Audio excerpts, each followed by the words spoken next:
Good morning बच्चों, कैसे हो आप सब। उम्मीद करते सब अच्छे होंगे, स्वस्थ होंगे। तो बच्चों, आज हम लोग जो पाठ पढ़ने जा रहे हैं वह हिंदी लिटरेचर का पाठ 7 है। तो उसका शीर्षक क्या है? सच्चा मित्र। तो आज हम लोग क्या पढ़ने जा रहे हैं? आज हम लोग पाठ 7 पढ़ने जा रहे हैं, सच्चा मित्र। तो आप लोग अपना बुक निकालिए और पेज नंबर 28 देखिए। ग्रीष्म अवकाश के दिनों में सूर्यांश अपने मित्र के घर जा रहा था। ग्रीष्म अवकाश का अर्थ होता है जो समर वेकेशन। तो जब समर वेकेशन होता है तो सभी इधर उधर क्या करते हैं? घूमने जाते हैं। कोई अपने रिश्तेदार के घर जाता है, कोई अपने मित्र के घर जाता है। तो वैसे ही ग्रीष्म अवकाश के समय में जो सूर्यांश था वो कहाँ जाता है? अपने मित्र के घर जा रहा था। मित्र के घर से पूर्व उसने देखा कि कई शरारती बच्चे गली में एक छोटे से पिल्ले को ठोकरों से मारते हुए हल्ला गुल्ला कर रहे थे। तो सूर्यांश जो था अपने मित्र के घर जा रहा था, तभी वो क्या देखता है कि कुछ बच्चे एक पिल्ले को क्या कर रहे हैं? ठोकर मार मार के उसे परेशान कर रहे हैं, हल्ला गुल्ला कर रहे थे। नन्हा मासूम से पिल्ला चाऊ चाऊ की आवाज करता हुआ बच्चों से बचने की कोशिश कर रहा था और बच्चे शोर मचाते उसके पीछे भाग रहे थे। तो जो छोटा सा बच्चा था, जो पिल्ला था, तो उसे सभी बच्चे मार रहे थे। वह भाग रहा था और वे उसके पीछे पीछे दौड़ रहे थे। गली के नुक्कड़ पर खड़ा सूर्यांश बच्चों की शरारत देख क्रोध से भर उठा। तो जैसे सूर्यांश देखता है कि वे जो बच्चे हैं वे क्या करते हैं? एक छोटे से पिल्ले को बहुत परेशान करते हैं, उसे मार रहे थे। तो वह यह सब देखकर बहुत ही क्रोधित होता है, उसे बहुत गुस्सा आता है। सहसा वह पिल्ला भी भागता हुआ उसके सामने सहमा से खड़ा हुआ और अपने दुम हिलाते हुए उसके कदमों में लौटने लगा। सहसा का अर्थ अचानक। वो क्या करता है? जो पिल्ला रहता हुआ सूर्यांश के पास जाता है, अपना दुम यानी अपनी पूंछ को हिलाने लगता है उसके पास।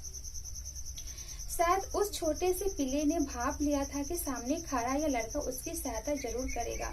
भापना यानी वह समझ गया था कि यही मुझे बचा सकता है, यही मेरी मदद कर सकता है, इसलिए वह सूर्यांश के पास जाकर खड़ा हो जाता है। पिल्ले को अपने पास आया देख सूर्यांश को हंसी आई और उसके प्रति दया के भाव भी उसके दिल में उमड़े। तो जैसे सूर्यांश ने देखा कि पिल्ला उसके पास आकर खड़ा हो गया है, तो सूर्यांश को हंसी आती है और वह उसे दया की नजरों से देखने लगता है। पिल्ले ने मदद के लिए सही लड़के का चयन किया था। चयन का अर्थ है चुनना। तो पिल्ले ने जिसे चुना था, सूर्यांश को सही आदमी को चुना था, क्योंकि सूर्यांश एक ऐसा लड़का था जो उसकी जान उन शरारती बच्चों से बचा सकता था। सामने से आते उदंड बच्चों का समूह देखकर सूर्यांश का क्रोध और बढ़ गया। उसके हाथों की मुठ्ठियां कस गई तथा आंखों में दृढ़ता का भाव भर उठे। उसने एक पुस्तक में पढ़ा था कि मनुष्य को मूक, असहाय, कमजोर और बेजुबान जानवरों के प्रति दया का भाव रखना चाहिए। तो हम जो मनुष्य हैं, तो हम लोग जो है सर्वश्रेष्ठ प्राणी हैं, तो हमें दूसरों के प्रति जो कमजोर होते हैं, जो बोल नहीं पाते हैं, हमें उनके प्रति दया का भाव रखना चाहिए। हमें उनका फायदा नहीं उठाना चाहिए, हमें उन्हें परेशान नहीं करना चाहिए, उन्हें कोई नुकसान नहीं करना चाहिए। लेकिन बहुत से ऐसे लोग होते हैं, वह दूसरों को सताने में उन्हें बहुत अच्छा लगता है, उन्हें खुशी मिलती है। तो जो सूर्यांश था, उसने एक पुस्तक में क्या पढ़ा था कि मनुष्य को मूक, असहाय, कमजोर और बेजुबान जानवरों के प्रति दया का भाव रखना चाहिए। साथ ही भोले भाले और निरीह जानवरों की भी रक्षा करनी चाहिए। किसी भी प्राणी पर जुल्म और अत्याचार करना तो वैसे भी राक्षसी प्रवृत्ति मानी जाती है। तो जो कोई प्राणी पर जुल्म और अत्याचार करता है तो सब किसकी निशानी है? ये सब राक्षसी प्रवृत्ति की निशानी है। शरारती बच्चों का झुंड शोर मचाता हुआ उसके सामने आकर खड़ा था। डरा सहमा पिल्ला सूर्यांश के कदमों से सट गया था और धीरे धीरे चाव चाव की आवाज निकाल रहा था। तो जो शरारती बच्चे उस पिल्ले को परेशान कर रहे थे, वे सूर्यांश के पास आते हैं, मानो अपनी भाषा में सूर्यांश से अपनी व्यथा कह रहा हो। और जो छोटा सा पिल्ला था वह डर के मारे सहमा सा चाव चाव कर रहा था। ऐसा प्रतीत हो रहा था कि वह सूर्यांश से अपनी क्या कर रहा है? अपनी व्यथा सुना रहा हो। अगले ही पल सूर्यांश किसी शेर की भांति सीना तानकर शरारती बच्चों से गरज कर बोला, खबरदार, अगर किसी ने इस पिल्ले को हाथ में लगाया तो एक खाटी पसली तोड़ दूंगा। तो जो शरारती बच्चे आते हैं सूर्यांश के पास, तो सूर्यांश क्या बोलता है? खबरदार, अगर किसी ने इस पिल्ले को हाथ में लगाया तो एक एक ही हड्डी पसली तोड़ दूंगा। उसका चौड़ा सीना, फौलादी बाहें लहरा रही थी। सूर्यांश का कसरती बदन देख बच्चे घबरा गए। किसी की हिम्मत नहीं हुई कि आगे बढ़कर पीले को मार सके। धीरे धीरे सभी उद्दंड बच्चे वहां से खिसक गए। याचना भरी निगाहों से सूर्यांश को देख पीला मचल कर उसके कदमों को चूमने लगा और अजीब सी आवाजें निकालने लगा। तो सूर्यांश से डरकर वे बच्चे भाग जाते हैं। तो पीला बहुत खुश होता है और खुशी से क्या करता है, वह उसके पैर को चाटने लगता है, चूमने लगता है। विपत्ति अब टल गई थी। सूर्यांश उस पीले को लेकर अपने घर गया। पीला हर्षपूर्वक उसके आंगन में घूमने लगा। हर्षपूर्वक का अर्थ होता है खुशी से। वह जो पीला था खुशी से सूर्यांश के आंगन में घूमने लगता है। तभी आंगन से गुजरते सूर्यांश के पिताजी की दृष्टि पीले पर पड़ी और वे गरजे, अरे यह कुत्ता घर में कहाँ से घुस आया, इसे डंडा मारकर बाहर निकालो। सूर्यांश ने कहा, पीला उसके संग आया है और वह इसको अपने संग ही रखेगा क्योंकि यह उसे अच्छा लगता है। वैसे भी कुत्ता सदैव मनुष्य जाति के प्रति वफादार रहा है। जैसे कि आप लोग जानते हैं जो कुत्ता है वह बहुत ही वफादार जानवर होता है। तो सूर्यांश उसे अपने साथ रखना चाहता था, लेकिन सूर्यांश के पिताजी बहुत क्रोधित हो जाते हैं और बोलते हैं, जल्दी से इसे डंडा मार के बाहर निकालो। परंतु पिताजी ने सूर्यांश की एक न मानी और पीले को घर से बाहर निकाल दिया। सूर्यांश पीले की ओर से चिंतित था। उस शाम सूर्यांश ने खाना नहीं खाया और वह रात को भूखा ही सो गया।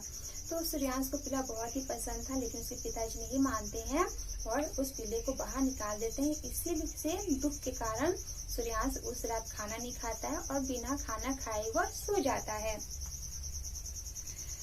रात के अंतिम पहर में सूर्यांश ने अचानक जोर जोर से पीले के भौंकने की आवाजें सुनी तो उसकी नींद खुल गई। उसे लगा कि पीला उसके आंगन में भौंक रहा है। वह उठा और धीरे से बंद कमरे का दरवाजा खोलकर बरामदे में आ गया। तो जब बहुत रात हो चुकी थी तभी सूर्यांश को पीले की भौंकने की आवाज आती है। वो उठकर आता है और क्या देखता है, दरवाजे खोलकर बरामदे में आ गया। सूर्यांश ने देखा कि आंगन के दरवाजे से एक साया कूदकर उनके घर में प्रविष्ट हो गया था, यानी कोई चोर जो था वह सूर्यांश के घर में आ गया था। यह देखकर सूर्यांश चौंक उठा। आंतरिक निश्चय ही कोई चोर था, तो वह समझ गया था कि यह कोई चोर ही है। सूर्यांश ने लपक कर बरामदे में रखी लाठी उठाई और फुर्ती से चोर की तरफ लपका। उसने जोर से लाठी उस साये की पीठ पर दे मारी। एक पीड़ादायक चीख करता हुआ वह लहरा कर जमीन पर गिर पड़ा। उसने नीचे पड़े चोर पर एक दो प्रहार और किए। शोर सुनकर उसके पापाजी आ गए। स्थिति को भांपते हुए उन्हें पुलिस को फोन कर दिया। थोड़ी ही देर में पुलिस आ गई और चोर को थाने भेज दिया गया। तो आप लोगों ने देखा कि ये सब किसकी देन थी। यदि कुत्ता नहीं होता, वो जो पीला नहीं होता, तो सूर्यांश के घर में चोरी हो जाती। लेकिन एक छोटे से पीले के भौंकने के कारण क्या होता है, वह जो चोर रहता है पकड़ा जाता है। ठीक है, पुलिस आ गई और चोर को थाने में भेज दिया गया। सूर्यांश ने बताया कि वो पीले के भौंकने से जगा था। सूर्यांश के पिताजी को पीला दरवाजे पर बाहर बैठा दिखाई दिया। यह देखकर उन्होंने कहा, पीले को अंदर लाओ। तो जो सूर्यांश है उसके पिताजी समझ गए थे कि आज यदि पीला यह नहीं होता तो हमारे घर में चोरी हो जाती। वो समझ जाते हैं कि इसे हमें अपने साथ रखना चाहिए। तो देखते हैं कि बाहर जो बैठा है पीला, तो उसे बोलते हैं इसे घर के अंदर लाओ।